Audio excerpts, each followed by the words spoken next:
I couldn't believe what I had just discovered. The excitement of our upcoming trip to Italy had turned into a nightmare. Brianna, my girlfriend of a couple of years, had been cheating on me with a guy named Jason.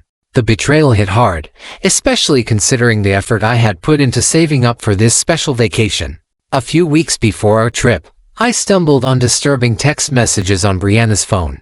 She had left it on my counter, and instinctively I glanced down at the message preview. The content revealed a secret relationship with Jason, someone she had met during a girls' night out.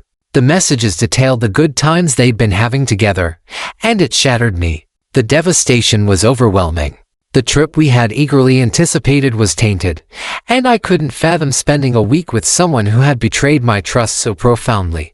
I was on the verge of confronting her, but a sudden flashback to my tumultuous childhood stopped me in my tracks. Memories of my loud and violent father flashed before my eyes. The fear I experienced as a child resurfaced, and I realized I didn't want to become like him. So instead of pounding on the bathroom door in a fit of rage, I halted my fist just inches away and reconsidered my approach. What if I could find a way to address the situation peacefully, without resorting to violence or confrontation? What if I could have a little fun and find a non-destructive way to cope with the pain? Then it hit me. You see, I had reconnected with an old schoolmate of mine, Sophia, about a year ago on Instagram. Sophia had always been stunningly beautiful, but we were just friends. However, we had been chatting and catching up over the past year, and she seemed like the perfect person to help me execute my plan. So I called Sophia and filled her in on the situation. I asked her if she'd like to go to Italy with me, and without hesitating, she agreed. I couldn't believe it. First of all, she really is a good person, and she had no connection to Brianna, so it wasn't going to be a major emotional event for her. She was more than happy to be there to help me through this tough time. Luckily, she had enough vacation time saved up, and she was happy to be part of my little revenge scheme. We agreed to meet at the airport on the day of the flight, and I went ahead and changed the name on Brianna's ticket to Sophia's. On the day of the flight, I was a bundle of nerves. Sophia was already at the airport, waiting in the wings. I picked up Brianna, and we drove to the airport. I was quiet on the way. She asked me if I was okay, and I kind of got smart with her, saying everything was just wonderful. After all, I was going to be in Italy soon, so I wasn't lying, but I knew I was projecting a different vibe. She could totally sense something, and I did my best to get back into character.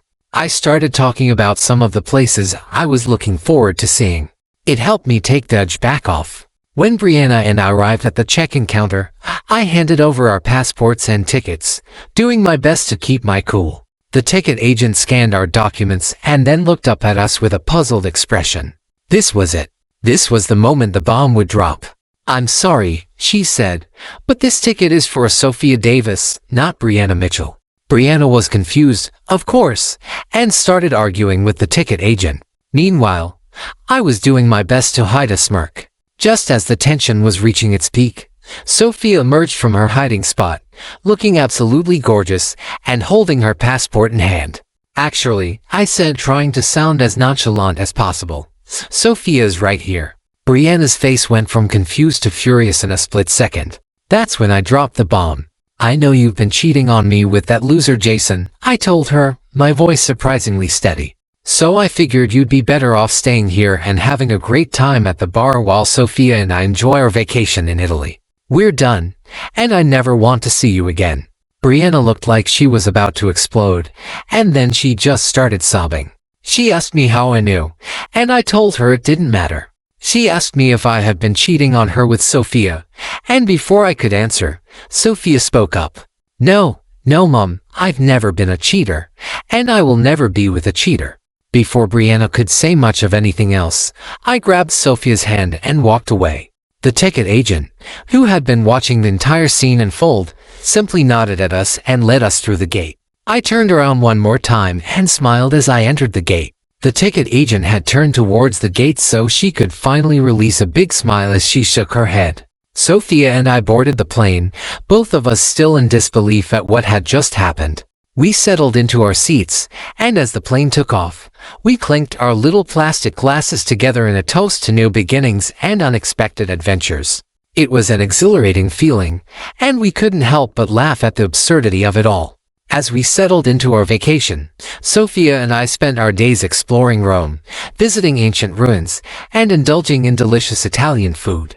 Our evenings were filled with sharing stories from our lives, reminiscing about old times, and discovering that we had more in common than we ever realized. As the days went by, I found myself feeling grateful for the twist of fate that had led us to this moment. Meanwhile, Brianna was not having such a great time back home. First of all, she had to catch a cab back home, remember? I drove us to the airport. Word of our airport encounter spread quickly among our friends, and she became something of a laughingstock. I even heard that Jason, the loser she'd been cheating with, had ditched her after finding out what had happened. As much as I didn't want to admit it, there was a small part of me that felt vindicated by her misfortune. Sophia and I didn't dwell on that for long. Instead, we focused on enjoying the time we had together in Italy. We visited stunning beaches, hiked breathtaking trails, and even tried our hand at traditional Italian dancing.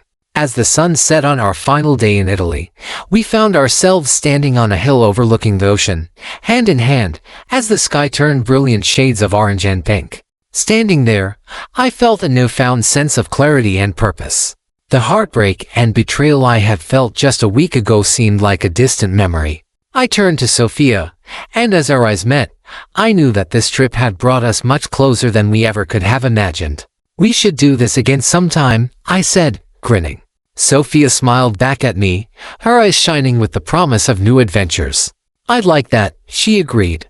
As we boarded the plane back home, it was clear that our trip to Italy had been more than just a vacation. It had been a journey of healing, of rediscovery, and of unexpected connections. Though neither of us knew exactly what the future held, we were both excited to see where this new chapter in our lives would take us. As for Brianna, well, let's just say that she learned a valuable lesson that day at the airport. Cheaters never prosper, and sometimes they get left behind in the most epic way possible.